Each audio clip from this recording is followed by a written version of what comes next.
Plus de 329 000 candidats entament les épreuves écrites du bac 2026. C'est au lycée moderne Ahmed Bakayoko d'Abobo que le ministre de l'Éducation nationale et ses collègues du gouvernement ont officiellement donné le coup d'envoi de la session. Pour la première fois, les filles sont majoritaires et représentent 50,12% des effectifs. Entre le bac général et technique, le bac artistique s'impose avec 597 candidats soutenus par le ministère. La Côte d'Ivoire a un bac artistique, ce qui est assez rare et ce qui démontre aussi la vision du président de la République autour du sens et de la place que la culture doit jouer dans notre nation. Un examen crucial pour l'accès à l'enseignement supérieur. Au niveau du supérieur, les dispositions sont prises pour cela. Depuis l'époque où Houphouët-Boigny, ça a toujours été la politique du gouvernement ivoirien. Et encore plus avec le président Ouattara, c'est que tous les bacheliers sont orientés. Il y en a évidemment qui vont dans les grandes écoles publiques, telles que l'INPHB de Yamoussoukro. Il y a d'autres qui vont dans les universités publiques. Et le reste est affecté dans les universités et grandes écoles privées. Une session qui se veut aussi résolument inclusive. Au groupe scolaire Emmanuel Dioulo du Plateau, 71 candidats à besoins spécifiques composent dans les conditions adaptées. Un dispositif particulier est mis en place pour les malvoyants, les malentendants et ceux à motricité réduite. Par exemple, ceux-là, ils n'ont pas les mêmes problèmes que les malvoyants, mais eux, ils ont besoin d'un peu plus de temps. Donc, ils ont 30 minutes pour chaque heure de preuve. Ça fait que pour ceux qui ont des lenteurs et autres, ils peuvent amorcer le sujet avec sérénité. Toutes les dispositions sont prises pour garantir la transparence et la sécurité. Je souhaite que tous les présidents de jury et tous les collaborateurs fassent en sorte que cet examen ne soit pas entaché de fraude et que tout se déroule correctement. Le président de la République fait de grands efforts, vraiment de nombreux efforts pour que le dispositif d'éducation et formation aujourd'hui retrouve un nouveau visage. Il faut que les acteurs travaillent dans ce sens et que le système éducatif de notre pays soit constitué de figures parmi les meilleurs de notre continent. Les résultats seront proclamés le lundi 6 juillet à 14h. Considérée par la Banque mondiale comme le moyen le plus sûr de sortir durablement de la pauvreté, l'éducation contribue à l'emploi, à la croissance économique et à l'amélioration des conditions de vie. Chaque année supplémentaire de scolarisation entraîne une hausse moyenne de 9% des revenus horaires, tandis que l'UNESCO estime que l'éducation a permis une réduction de 40% de l'extrême pauvreté depuis 1980. Par exemple, au sein de Auda NEPAD, nous avons une initiative avec les Allemands pour offrir des formations à distance aux jeunes Africains qui n'ont pas d'emploi. Donc il y a des programmes en ligne et on travaille avec plusieurs pays africains pour les aider à mettre en place des politiques de formation technique par rapport aux domaines qu'ils estiment étant des domaines demandés dans leur pays pour former dans des compétences variées et ces formations sont ouvertes, elles sont gratuites, il y a un suivi, il y a un mentoring en ligne. Malgré les progrès enregistrés, l'accès à une éducation de qualité demeure un défi. D'après l'UNESCO, 273 millions d'enfants et de jeunes étaient encore privés d'école dans le monde en 2024. La Banque mondiale souligne également que 7 enfants sur 10 dans les pays à revenus faibles ou intermédiaires ne maîtrisent pas les compétences fondamentales de lecture à l'âge de 10 ans. Certains parents ne sont ni prêts ni disposés à soutenir leur enfant. En tant qu'enseignants, nous éprouvons beaucoup de difficultés à éduquer un tel enfant car nous ne voyons aucun encouragement venant du foyer. Les gens sont davantage intéressés par la construction de salles de classe que par l'investissement dans la formation et le perfectionnement des enseignants. Les institutions internationales rappellent que la qualité des apprentissages dépend largement des compétences des enseignants. Selon l'UNESCO, chaque dollar investi dans l'éducation peut générer jusqu'à 15 $ de retombées économiques. Dans plusieurs systèmes éducatifs performants, la profession enseignante bénéficie d'une reconnaissance élevée et d'un accompagnement continu considéré comme essentiel pour améliorer les résultats scolaires et renforcer le capital humain. People are more interested in building classroom blocks than they are interested in investing Qu'il s'agisse de la formation initiale ou de la formation continue, l'un des défis majeurs consiste à valoriser la profession enseignante. En effet, les systèmes éducatifs les plus performants sont ceux qui placent les enseignants au sommet de la hiérarchie des professions dans leur pays. Au-delà de l'acquisition des connaissances, l'éducation constitue un facteur de mobilité sociale et de résilience économique. Les organisations internationales plaident ainsi pour un renforcement des investissements dans la formation, l'apprentissage des compétences techniques et l'accompagnement des enseignants. Dans un contexte marqué par les inégalités et les mutations du marché du travail, l'éducation apparaît plus que jamais comme un outil déterminant pour réduire la pauvreté et favoriser un développement durable et inclusif.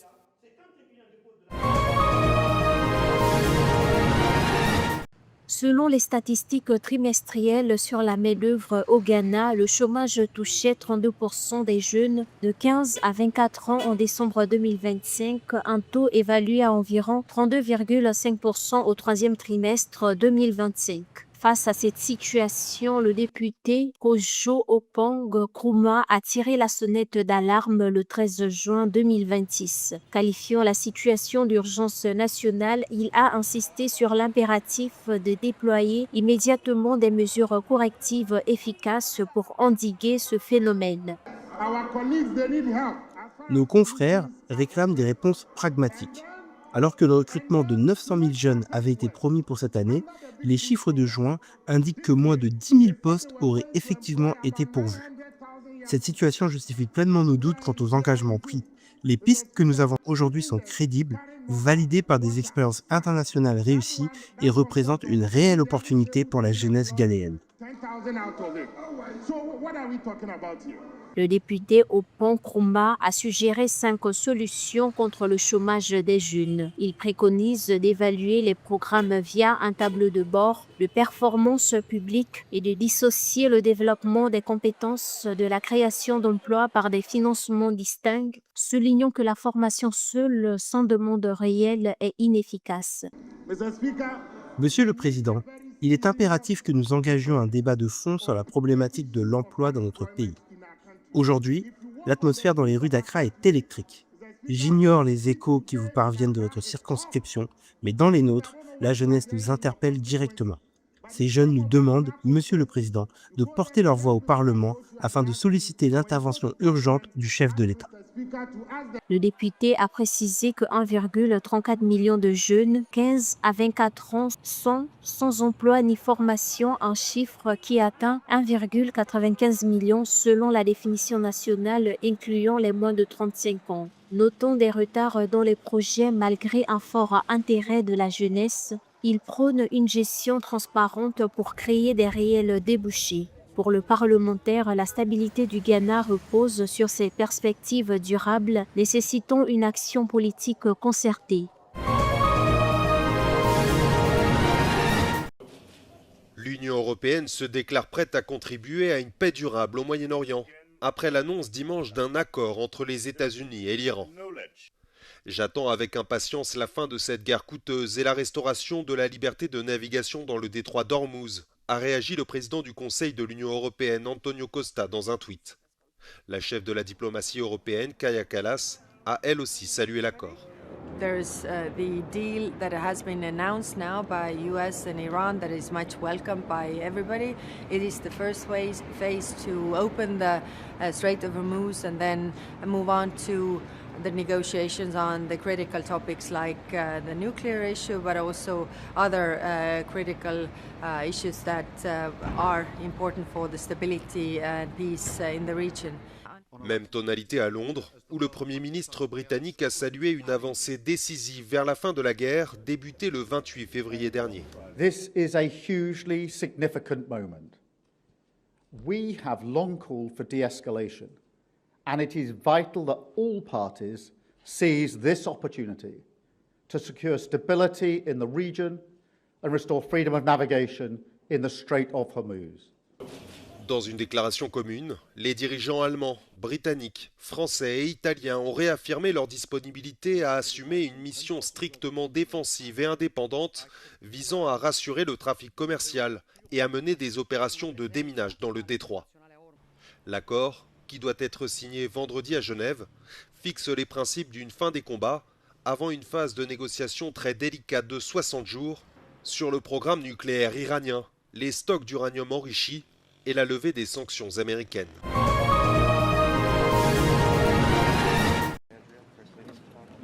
Le sommet du G7 s'est ouvert en France avec notamment des discussions sur la fin de la guerre menée par la Russie en Ukraine et la crise au Moyen-Orient. Le président ukrainien Volodymyr Zelensky marque l'événement de sa présence en tant qu'invité de la France. Les débats sur l'Ukraine font suite à l'annonce faite par le président américain Donald Trump d'un accord visant à mettre fin à la guerre menée depuis 3 mois et demi par les États-Unis contre l'Iran. Ces dernières semaines, le conflit en Iran a éclipsé la guerre en Ukraine, lancée il y a plus de 4 ans par le président russe Vladimir Poutine, avec qui le président Donald Trump a déclaré avoir eu de bonnes discussions, ainsi qu'avec Volodymyr Zelensky. Le G7 comprend la France, les États-Unis, le Canada, l'Allemagne, l'Italie, le Japon et le Royaume-Uni. D'autres nations sont invitées à ce sommet, notamment le Brésil, l'Inde, le Kenya et la Corée du Sud. Elles prendront part aux discussions en tant que pays partenaires, aux côtés du groupe des pays les plus développés du monde.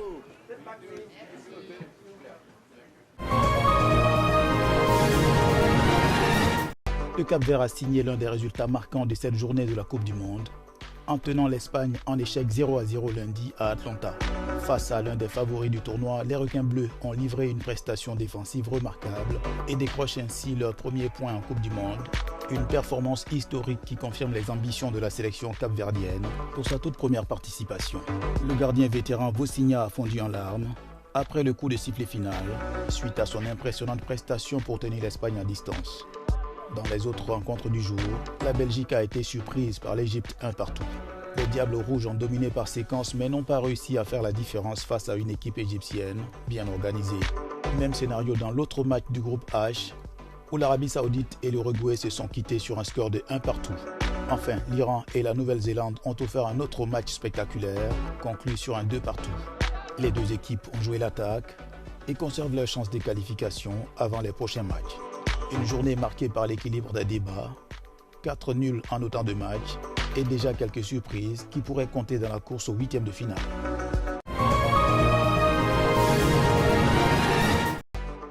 C'est finalement Hervé Renard qui sera sur le banc des Aigles de Carthage dimanche lors de leur rencontre face au Japon.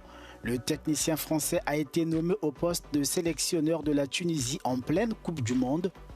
Il succède à Sabri Lamouchi qui n'a pas survécu au naufrage des Tunisiens face à la Suède 5-0 pour leur entrée en lice au mondial. Hervé Renard est attendu ce mardi au Mexique pour prendre les rênes de son équipe. Le Français restera en poste jusqu'à la fin du mondial. Il a dirigé la sélection de l'Arabie Saoudite lors de la Coupe du Monde 2022 au Qatar.